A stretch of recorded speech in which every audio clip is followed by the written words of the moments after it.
Since Ash and Pikachu won't be the main characters for the next Pokemon saga, I thought it would be fun to rank all the teams that Ash has used throughout the entire series from worst to best. But not only rank them, but also make some changes to each team to possibly make them better. So at first I honestly thought Ash's Unova team was going to be the worst one on this list. But then I remembered his JoJo team, which is not a good thing because that means that his JoJo team was most likely so bad that it was practically forgettable. So ranked in 8th place is going to be Ash's JoJo team. Ash's JoJo team consisted of Pikachu, Cyndaquil, Totodile, Bayleaf, a shiny Noctowl, Phanpy, Heracross, and technically Larvitar. Ash only kept Larvitar until they found Larvitar's mom, so technically Ash had a Larvitar, but since Ash never actually caught it, it technically wasn't his. So yeah, technically in a way, Ash did have a Larvitar. The only redeemable Pokemon on Ash's Johto team other than Pikachu was probably Ash's Heracross. He would have had more redeemable Pokemon for this team if he evolved all 3 of his starters. You know, he only evolved Chikorita into Bayleaf, and Cyndaquil did evolve into Quilava, but that was in Sinnoh. So I think the only way to really improve this team is to pretty much evolve all his Pokemon into their final stage, which by the way, that's going to be a theme throughout most of Ash's team since he doesn't always evolve all his Pokemon to their final stage. With Ash evolving all of the Johto starters, on his Johto team he would have ended up having a Meganium, Feraligatr, and a Typhlosion. I also think he should evolve Phanpy into Donphan. I know that he does evolve later on in the series, but because this is his Johto team and Phanpy was introduced in the Johto series, I think it would just be better for Ash to evolve Donphan in the Johto series just to make his team a little bit better. The final improvement for Ash's Johto team is to keep Larvitar and evolve it all the way into Tyranitar. If he ended up doing this, his Johto team would have been ranked a whole lot higher. Even though Ash's Johto team was the worst team that he's ever used, there really wasn't much that can help improve this team except for evolving all his Pokemon to their final stage and also keeping Larvitar and evolving that into Tyranitar. And I think it's because Johto didn't really introduce a whole lot of crazy cool Pokemon that I could see going on Ash's team. So that's why there really wasn't, anything that could really improve Ash's Johto team. 7th place would be Ash's Unova team. The thing is, Ash did catch quite a few Pokemon in Unova, but some reason Ash just wasn't, the best in this region. Ash's Unova team consisted of Pikachu, Oshawott, Pignite, Snivy, Boldore, Crocodile, Levani, Palpitoad, and Unpheasant. And the only redeemable Pokemon on Ash's Unova team other than Pikachu was Crocodile and I think that was it. Yeah, out of all of the Pokemon he caught in this region, Crocodile and Pikachu were the only redeemable ones on this team. Yeah, again, Ash just wasn't doing so hot in this region. For the changes, I would evolve Pignite into Emboar. It just needed to evolve one more time before it hit its final stage. And also, Emboar is a pretty decent fire Pokemon, so why not fully evolve it? And because Tepig had a sad backstory, it's been kind of a pattern with Ash and fire starter Pokemon, where they would have a sad backstory because of a shitty trainer. Ash would take them in and train them and make them an absolute unit. Like how Ash ended up getting a Charmander because of Damien. How'd you like to join up with us? I'm afraid your trainer isn't going to be coming back. Hey, Charmander, been looking all over for you. Damien, it's you! He evolved Charmander all the way to Charizard, and that became one of his strongest Kanto Pokemon. Or you also have the same way with Ash getting a Chimchar from Paul. Hey, Chimchar, come with us! Are you sure? Of course, we'll have a blast and work hard. Ash ended up training Chimchar all the way up to Infernape, ends up beating Paul with the Infernape, and Infernape ended up becoming one of Ash's strongest Sinnoh Pokemon. So following that pattern, if Ash did end up getting an Emboar, his Emboar would have been one of his strongest Pokemon in his Unova team. Another change would have to be evolve Oshawott all the way into Samurott. I think Samurott would have been a really nice water type for Ash's team. Yeah, he had Palpitoad that he could evolve into Seismitoad, but because he already had Crocodile, I feel like there was just no reason to have Seismitoad. Next, I would honestly drop Snivy. I feel like Snivy just really didn't fit well with Ash's team. Plus, he already had a better grass type Pokemon being Levani, and not only was Levani a grass type, but it was part bug. Because of that dual typing, it did provide Ash with decent coverage. The last change is the box Unpheasant, and I'm not talking about throwing it in the PC and leaving with Professor Oak. I'm more talking about, just throwing it in the oven and having it served as a Thanksgiving turkey.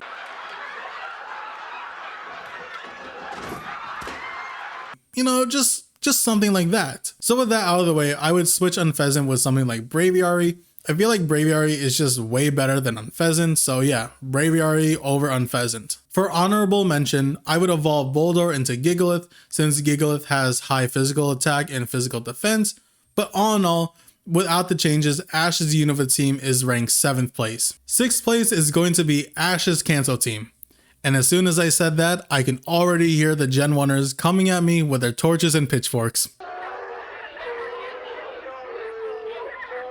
I'm just kidding, but for real, Ash's Kanto Team was somewhat kind of decent. I will give Ash the benefit of the doubt since he was just starting off his journey of becoming Pokemon Master, so I won't go too hard on his Kanto Team. In Ash's Kanto Team, he had Pikachu, Charizard, Squirtle, Bulbasaur, Pidgeotto, Snorlax, Kingler, Muck, technically Lapras, and 30 Tauros. Ash's Kanto Team did have a decent amount of redeemable Pokemon being Pikachu, Charizard, Snorlax, Kingler, Tauros, Muck, and even Lapras, but I kind of want to say technically Lapras since Ash didn't really completely have Lapras. He only had it to pretty much bring it back to its family, but Ash did battle with Lapras a little bit. So I guess you can kind of say Lapras was on Ash's team. It's pretty funny how Ash ends up, having a Pokemon just so he can bring it back to its family. I mean, that's the whole thing when it comes to Pokemon is catching Pokemon, taking them away from their family so you can battle with them. Clearly, Ash doesn't understand the whole logic when it comes to, being a Pokemon trainer. When it comes to Ash's Kanto Team, it's pretty much similar to Ash's JoJo Team. Pretty much evolve Bulbasaur all the way to Venusaur and Squirtle all the way to Blastoise, and also just keeping Lapras away from its family. So yeah, other than that, there's really not much to improve with Ash's Kanto Team. 5th place is Ash's Hoenn Team. His Hoenn Team consisted of Pikachu, Swallow, Sceptile, Corphish, Torkoal, and Glalie. And honestly, this team isn't that bad. He did evolve most of his Pokemon that could evolve except for Corphish. I feel like if he did evolve Corphish into Crawdons, this might have made his team a little bit better, especially for the fact that Crawdon is a dual type being water and dark. Because of that dual typing, it could provide Ash with a little bit more coverage. Other than evolving Corphish into Crawdons, I don't think there was really much need to improve this team. He had the Fire, Water, Grass core covered being Sceptile, Torkoal, and Corphish. Glalie was a decent ice type for this region, and also Ash had the strongest Swallow in the entire world. His Swallow took a Thunder head on, and instead of dying, it ended up getting a whole lot stronger and even getting Thunder armor. So yeah, there really wasn't need for improvement for this team whatsoever. But in all seriousness, this team isn't too bad. This is a pretty decent team, to the point where there really isn't much improvement needed to be made. I think that's also because Ash didn't really catch a lot of Pokemon in the Hoenn region. But other than that, this was a pretty decent team. So yeah, 5th place goes to Ash's Hoenn Team. In 4th place is Ash's Sinnoh Team. His Sinnoh Team consisted of Pikachu, Torterra, Infernape, Weasel, Gible, Staraptor, and Gliscor. And honestly, this team is a pretty solid team. The only thing that's keeping it away from being in the top 3 is the fact that he didn't evolve Gible all the way to Garchomp. If he ended up doing that, this team most definitely would have been in the top 3. But yeah, this team was a huge improvement compared to the previous generations. He had incredibly strong Pokemon like Infernape, who is arguably his strongest Pokemon from Sinnoh. Ash's Infernape was so strong that it ended up beating Paul, who is arguably one of Ash's strongest rivals, because Paul used to own Infernape back when it was in Chimchar, but he ends up releasing it because he thought Chimchar was too weak. With Ash's Weasel, he had this strat where he pretty much had Weasel create this water wall that blocks attacks, which he did end up bringing back during the Galar Saga against his final battle with Leon. Also, Ash's Gible knew one of the strongest Dragon-type moves being Draco Meteor. Even as a Gible, its Draco Meteor was doing pretty big damage, so imagine how strong Draco Meteor would be if Ash had a Garchomp. So yeah, Ash's Sinnoh Team is a pretty solid team, but because he didn't evolve Gible all the way to Garchomp, that's what's keeping it away from being in the top 3 spots. Now with the top 3 spots, in 3rd place being Ash's Kalos Team. His Kalos Team consisted of Pikachu, Greninja, Talonflame, Goodra, Noivern, and Hawlucha. And honestly, This is a really nice and solid team. For one, this is the first time where all of Ash's Pokemon are fully evolved, except for Pikachu, because obviously he was never going to evolve Pikachu. And also, he finally has a fully evolved pseudo Pokemon being Goodra. And not to mention that Ash's Greninja had an incredibly rare ability being Battle Bond. All of this led to Ash being in the top 2 of the Kalos League, the farthest he's ever gotten in the Pokemon League at the time. Because of all of that, I don't think there's really any changes to be made for this team because it's a really solid team. But I also feel like they were kind of showing us that Ash is starting to become the very best, like no one ever was. In second place, you can make an argument about this because this was the team that Ash won his first Pokemon League with. Yes, I am talking about his Alolan Team. Ash's Alolan Team consisted of Pikachu, Incineroar, Duskform Lycanroc, Rowlet, Melmel, and Naganadel. Melmel and Naganadel made this team different compared to Ash's other teams, since Melmel is a legendary Pokemon and Naganadel is an Ultra Beast. Just like Ash's Greninja, he had another pretty rare type of Pokemon being Duskform Lycanroc. Also, Ash had a pretty strong Incineroar, and it did have a sad backstory as a Litten that still makes me cry to this very day. Even though Ash's Rowlet wasn't incredibly strong, it was still a pretty decent member of his team. I also found Ash's Rowlet to be extremely hilarious, especially for the fact that it swallowed an Everstone. If you don't know what an Everstone does, it doesn't allow a Pokemon to evolve, so because of that, it pretty much makes the only issue with Ash's team become unfixable. Even though this is an issue, it's not that big of an issue because Ash's team was already stacked. He has Naganadel, Melmel, Incineroar, and Duskform Lycanroc.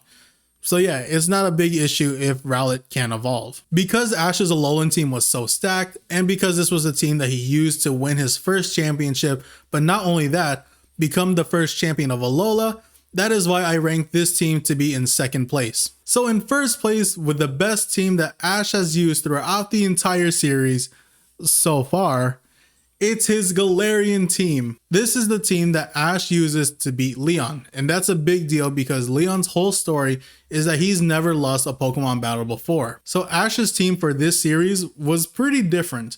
His team consisted of Pikachu, Dragonite, Gengar, Lucario, Sirfetch'd, and Dracovish. One reason why this team is completely different compared to Ash's other teams is that he only has 2 Pokemon that are actually from Galar, being Dracovish and Sirfetch'd. Everyone else is from a different region. Another thing with Ash's Galerian team is that it almost seems like a very competitive team. In the sense of like how people play Pokemon competitively online, that's the kind of vibe I get with Ash's team. But that was the kind of vibe I was getting throughout the entire Galar series, which by the way, I might end up making a video on, so if I do, definitely be on the lookout for that. But yeah, Ash's Galarian team was a very, very solid team. With Ash having Lucario, he was able to Mega Evolve it, but not only that, they went back to Kalos to go look for Greninja and asked for Greninja to help train Lucario for a little bit. Ash's Gengar was able to Gigantamax, and Dragonite was just a great Pokemon overall. Plus, with this team, Ash was able to use all of the gimmicks. He was able to use Mega Evolution, Gigantamax, and Z moves. With all of this, Ash was able to beat champions such as Steven and especially Cynthia, who is arguably one of the strongest, if not the strongest, champions out there, you know, next to Leon. Oh yeah, and Ash ended up beating Leon with this team, so you can throw that in there too. Because of all of that, Ash's Galarian team is the best team that Ash has used throughout the entire series so far. So that is my rankings for all the teams that Ash has used throughout the entire series. Comment down below, where would you rank each team that Ash has used throughout the entire series? So yeah, I pretty much got nothing else to say, so I'm gonna end the video here. Thank y'all for watching. Don't forget to subscribe to my channel for my other discussion videos, also for my reaction videos. So if you're into any of those, definitely subscribe to the channel, like the video, comment, you know the whole thing. So with all that being said, again, thank y'all for watching. Until next time, see ya.